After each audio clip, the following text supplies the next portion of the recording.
Good day to all the listeners and travelers out there that are ready to be immersed into the metaverse. Real estate is always a hot topic, but did you know it is a big deal in the metaverse? Today, we have invited Sam Huber, the CEO of Landvault, who is ready to take us to the nuts and bolts, the bread and butter, and the virtual real estate in the metaverse. Buckle up and let's get ready for a tour. Welcome to the Star Tech Podcast. My name is Mr. Aurelius. We have a special guest right now.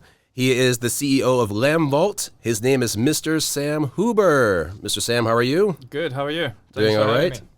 So, Mr. Sam, may you please tell everyone who you are and what you're all about? Yeah, so my name is Sam Huber, and I'm the founder and CEO of a company called Landvault.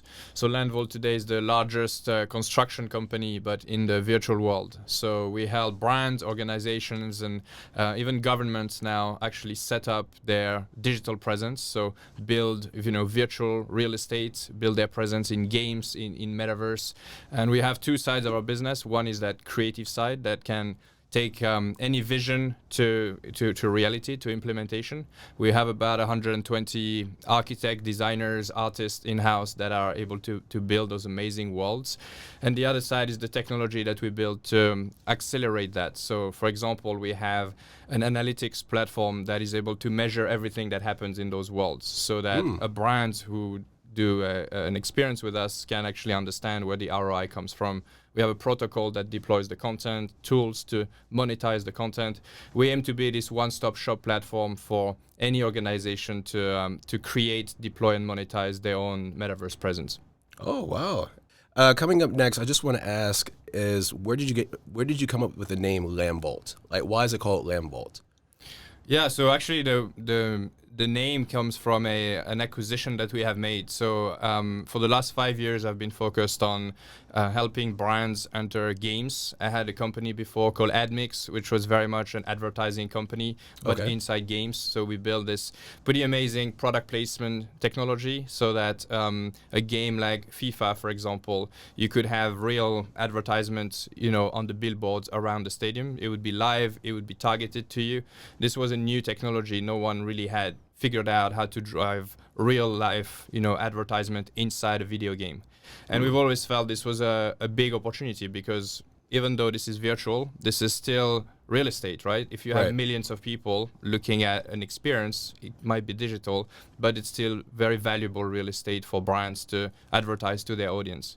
When I was a kid, I never realized that when you're playing a video game, that video game that we used to play as kids will ever become a reality. And the way you're explaining it, it feels like, yes, that whole virtual world that you and I used to play as kids is becoming a reality. We're spending more and more time in digital worlds. If you include all the time we spent on our mobile, on our desktop, we're talking, 12-hour days probably if you're working in front of your computer. So, this may be virtual, but it doesn't mean it's not real. That's the key thing. And if you have millions of people on a website, that website is very valuable. It's the same in a 3D content, digital environment like a game. If you build a shop and somehow you attract 1 million people because they play games in front of your shop, you could sell things, you could advertise for things. It becomes valuable real estate. So this is what we believe since 2017 when the metaverse was not even a thing yet. We were just talking about games. And then we got caught by the metaverse wave. And decided to expand our focus from purely games into actually helping brands, set up in this new environment. Well, you already beat me to it because you already used that keyword many times, and that is the metaverse. Now, just to all the listeners and viewers out there, we just went from your own definition and from your own words. What is the metaverse? Is it sort of like related to The Matrix? Is it more like Total Recall with Arnold Schwarzenegger? Is it the movie Inception with Leonardo DiCaprio? Which movie is more related to the metaverse? Because I've noticed that with a lot of viewers out there, it's easy to visualize from a movie or from a music video or from like you said, video games. So which movie would you compare it to? I don't know about a specific movie. I think it's actually much simpler than all of that. To us, the metaverse is a 3D version of the internet. The internet is predominantly two-dimensional. You have flat website, you scroll from up to down and you purchase things, you engage with your friends. Everything is two-dimensional. And then you have gaming, right? Like Fortnite, for example, or Roblox or Call of Duty. Those are rich 3D experiences. Right. At the moment, they're very much limited to games. But what if you could do other things? What if you could use the 3D environment to have a social network? So instead of just looking at pictures, you could meet your friends in a place that looks like, a place that you actually want to go on holidays. Or what if instead of just looking at images of a car that you want to try out, you could actually drive it in a street that looks a bit like Gran Turismo or GTA? What if you could attend a virtual concert by actually meeting other people that are looking at it, and instead of just looking at a video? So to us, the metaverse is this new version of the internet where gaming technologies that have been used for decades to build games will be used for non-gaming use cases. So speaking about the metaverse, do you think one day, yes, you can see and hear, but what about touching? Like if you actually touch something digital, can you actually feel it, like thoroughly? There are companies doing that. It's called haptics. For this, you need to wear like a whole, suit, and then basically using electric current, it kind of simulates what you're touching. So if you touch something, strong, there is some kind of recoil, and you feel like it's actually happening. I've tried those suits. It's actually pretty impressive, but it's not very convenient. So it is kind of like the Matrix, because in the Matrix, like when they go inside the actual world or the digital world or the virtual world, whatever you want to call it, with Morpheus, I don't know if you ever saw the movie. I did, yeah. Okay, of course, so spoiler alert. Do you remember the scene Morpheus where he told Neo, okay, yes, if you whatever happens in the virtual world, that's how you're going to end up in the real world. Right. So you're saying it's not maybe that's that extreme, but you're saying that in a certain point, you can touch, you can actually feel, and it actually affects the reality with the virtual world. I mean, I think that's maybe an extreme case. To me, like this is not these really extreme use cases where you'll be wearing a full suit. This is going to be, not something that you do every day. It's the ultimate immersion. It's a bit like, going to the cinema, right? You reserve that to the best movies. You don't go every day. At least I don't go every day. Most movies you watch on your desktop, right? You stream them on Netflix. But if it's something you really want to see, maybe you go to the cinema for the ultimate experience. I think this is going to be the same with those, really high immersion. Like you might want to do it for something really, really special. But most of the time, you'll consume those 3D environments from your phone. You can play games on your phone. You see it in 2D, but within the phone, the environment is 3D, right? And it's still more engaging. It's still, it provides an experience that is difficult to have on the traditional internet. So for us, that's what the metaverse is. It's a moment where those gaming technologies that power real-time 3D content actually become mainstream and target use cases that go way beyond gaming. There is a new type of twins in the digital world. It is called digital twins. Digital twins, yes. So, may you just tell us, what is digital twins? Again, this is a fancy word for something. I think the concept of it is quite simple. It's basically a copy of a physical building, for example, or anything physical which is represented in the digital world. So you could have a digital twin of a car. It would mean an exact copy of what a car is in the physical world, but ported into the digital world. And then if you have that in a real-time 3D environment, like Unity, Unreal, those softwares that are used to create games, then you can animate that car and you can use it in any game. You can do whatever you want with it, but it's a copy of the physical car. So it kind of reminds me of this Michael Jackson music video. It was called Ghost. And like what you mentioned, that Michael Jackson, he had to wear these different types of cables that connected to his body. And they had to use that to transform his digital form into a skeleton. And this was like back in the this was around back in the 1990s. Yep. So like when was this technology first used? Was it in the 80s, the 1970s, maybe even earlier? Yeah. There's traces of that, the idea that you could basically replicate a building or any physical asset into the digital world and then use that model for simulations or things that you can't really do in the physical world because it's easier to predict something in the digital world than in the physical world. Is not new. I used actually to work in Formula One, and we used to have it wasn't called like that, but we used to have digital copies of engines, so we could do simulations and predict the point of failure. So you would replicate the engine exactly as it is with the right materials, the right dimensions, and then you would digitally, run it for thousands of kilometers and predict the point of failure. It's a lot cheaper than to do that on track and actually have a car blow up. So the concept is the same for buildings. I think the main use case for digital twins is for buildings, where you can actually replicate the whole building, and you can model, for example, what power does it take to pump water on the top of the Burj Khalifa, right? Things like that we don't think about every day. Actually, it was a huge challenge to bring water up to the 800 meters or so. Right. So this is things that you can use through simulations, and now the metaverse being this popular world, a lot of real estate companies, hotel chains want to digitalize their buildings and use it for a variety of reasons, from digital tourism, so you can actually get into the master suite, if you're miles away and decide to book it, you actually feel like you get in there, you have a better view of what it could be like, all the way into internal simulations and energy management, waste management, and all those actual use cases.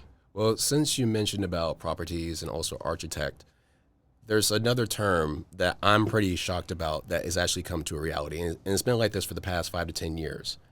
It is digital real estate and virtual land. Right. It's kind of like Sims in real life or Grand Theft Auto. I don't know if you ever played that game. Sure. You said that you were a gamer. It's like Grand Theft Auto in real life. So what I'm surprised of, there are millionaires who are investing money into virtual properties, virtual real estate. And I don't know if you know this, but there's one celebrity, even I was kind of surprised, there's one celebrity who was known to invest millions into digital real estate. Do you know who he is? He's in the music business. Snoop Dogg? Oh, he beat me to it. Yes.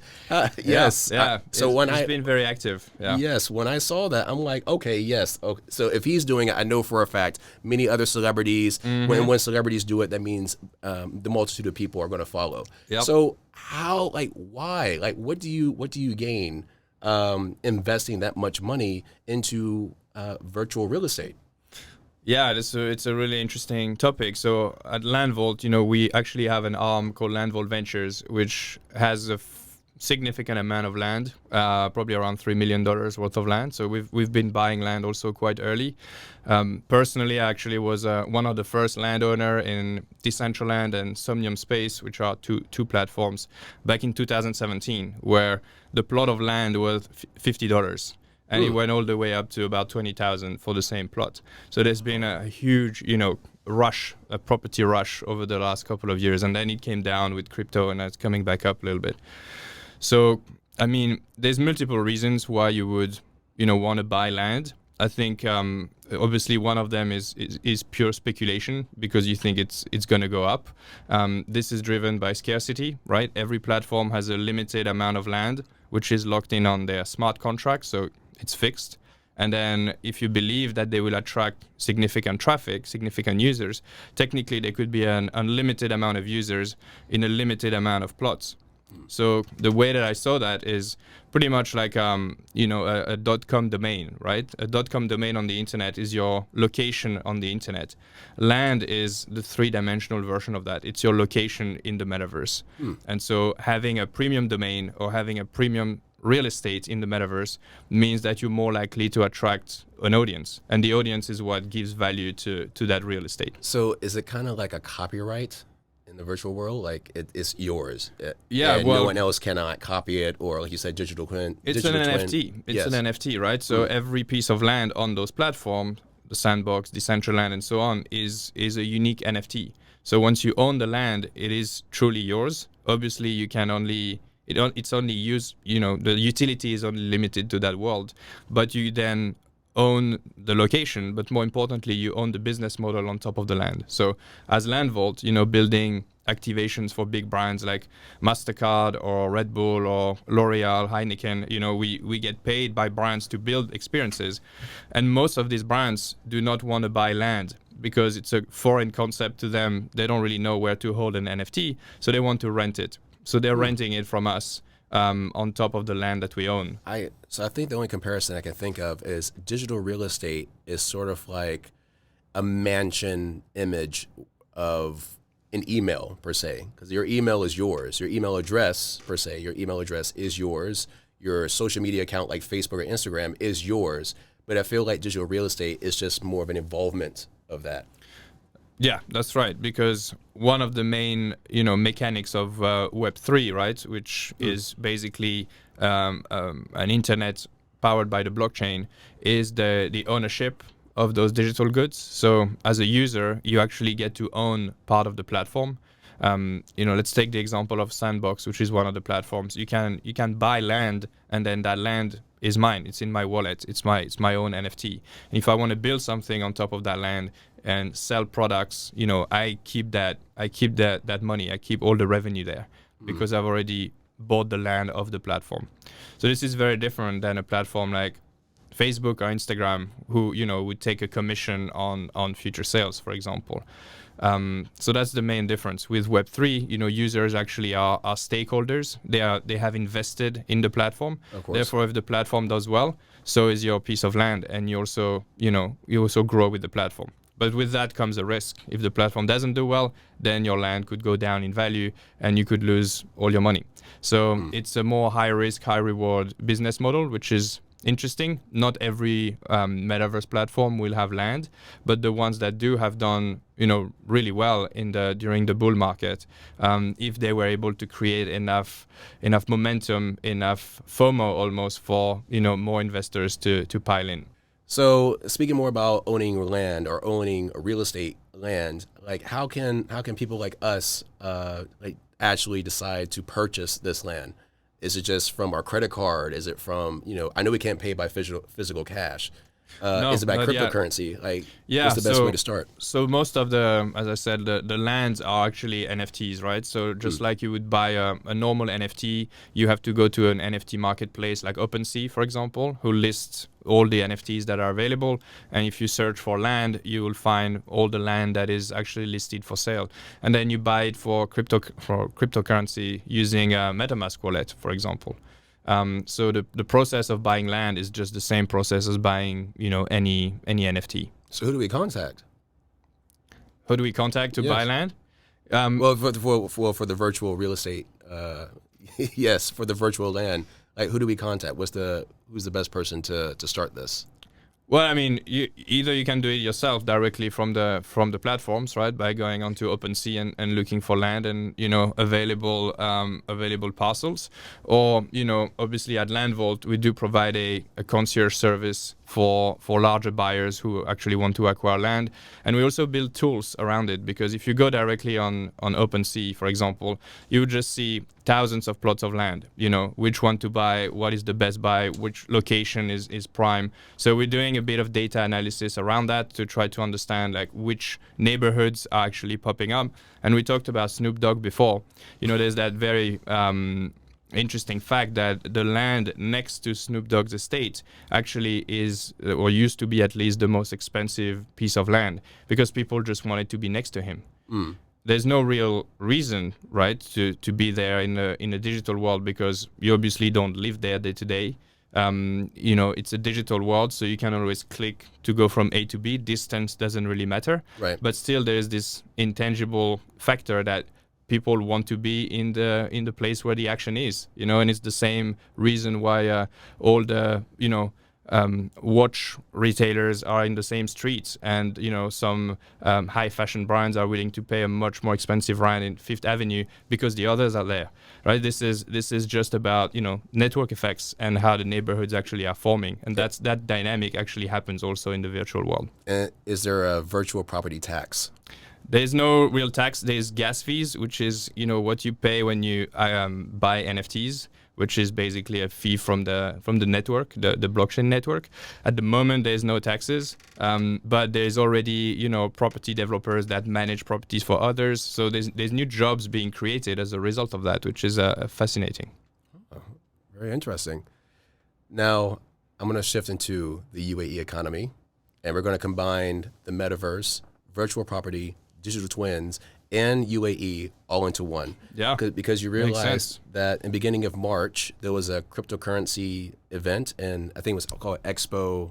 What was the right terminology? Expo. Mm-hmm. Yes. So it basically revolved around cryptocurrency. And we realized that Dubai wants to be the head. It wants to be the forefront of this movement per se.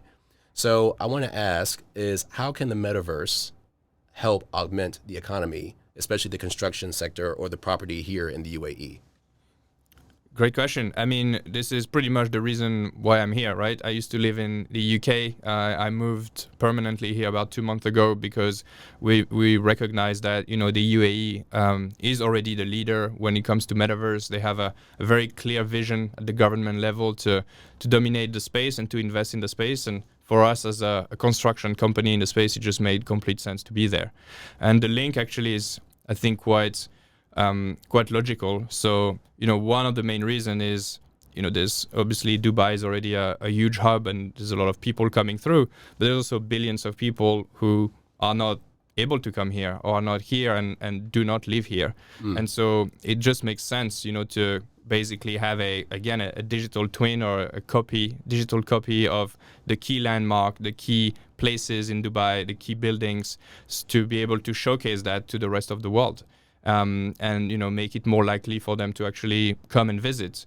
Or if you can't go to the Dubai Mall, maybe you can have a, you know, similar-ish experience in the virtual version and still purchase things. So it is definitely a source of income. That's definitely what the end goal is. Well, you brought Landvault here, so what makes Landvault unique compared to the other competitors that you're actually trying to succeed in? Mainly it's the technology that we build. So as I said, we have these two sides, right? The creative side, we have the largest creative team with 120 people focused on the metaverse across multiple platforms. Great track record with over 200 projects, and we are working with, you know, all the way from French government to big brands. So we're very institutionalized. But the real differentiator is the tech that we're building.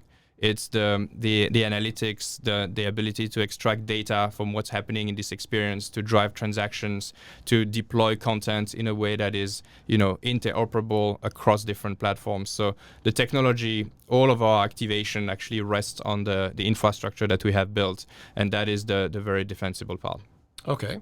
You mentioned before that the people that try to invest or try to buy property in the virtual land or the digital real estate world, you mentioned that the people are trying their best to rent property or buy property near Snoop Dogg or maybe near their favorite celebrity.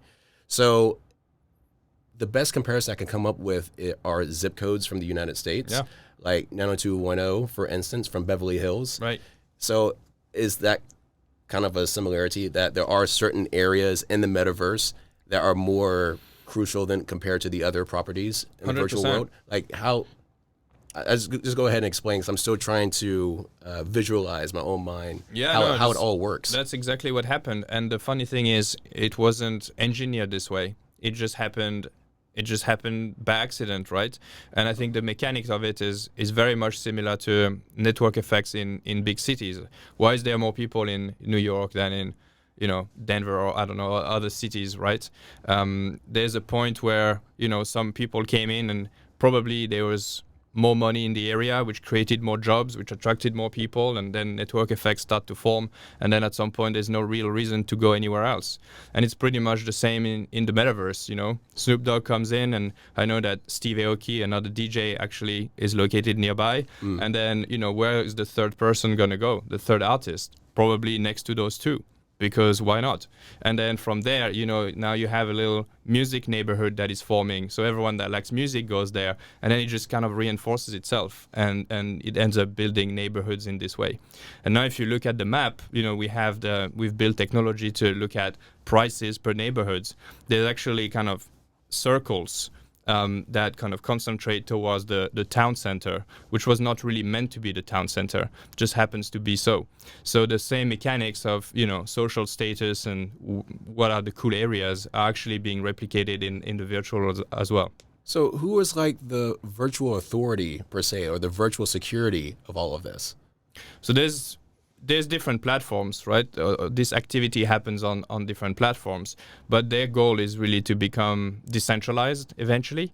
And the law is basically software. It's the smart contracts that enable you to do certain things on your land, like build a building, for example, but you can't do anything. There are limitations to what you can do, and all of that is enforced by the blockchain, by smart contracts. So the ultimate goal is that, you know, all of that would be governed by technology, as opposed to be governed by actual people.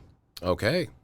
Well, Mr. Sam Huber, thank you so much for being a part of our show. Thanks for having me. And I just want to ask you, how can clients contact you or also be involved of your company? So we're pretty visible at landvault.io, or you can find me on socials, on Twitter, on LinkedIn, Sam Huber, Metaverse, and then just get in touch from there, and let's go and buy your first virtual property. And is there any other wise advice you want to share to the people out there? Obviously, everything that we talked about, virtual land, you know, it's an investment, right? So there is research to be done. The market is not always going up, and things might change in the way that virtual land is actually works in the next couple of years. But I think generally it's such a new concept, but it's anchored in things that we already know, which is, you know, that we spend more and more time in virtual world, that people love to spend time in 3D environments. So it's something that I think is the next phase of the internet, and that, you know, no matter how connected you are to the space, you should definitely pay attention to it, because this is going to be how we consume content within the next decade. All right. Thank you so much. Thanks for having me. Thank you, everyone, for listening to the StarTech Podcast. Shout out to Sam Huber and his team for participating in the Khaleej Times platform.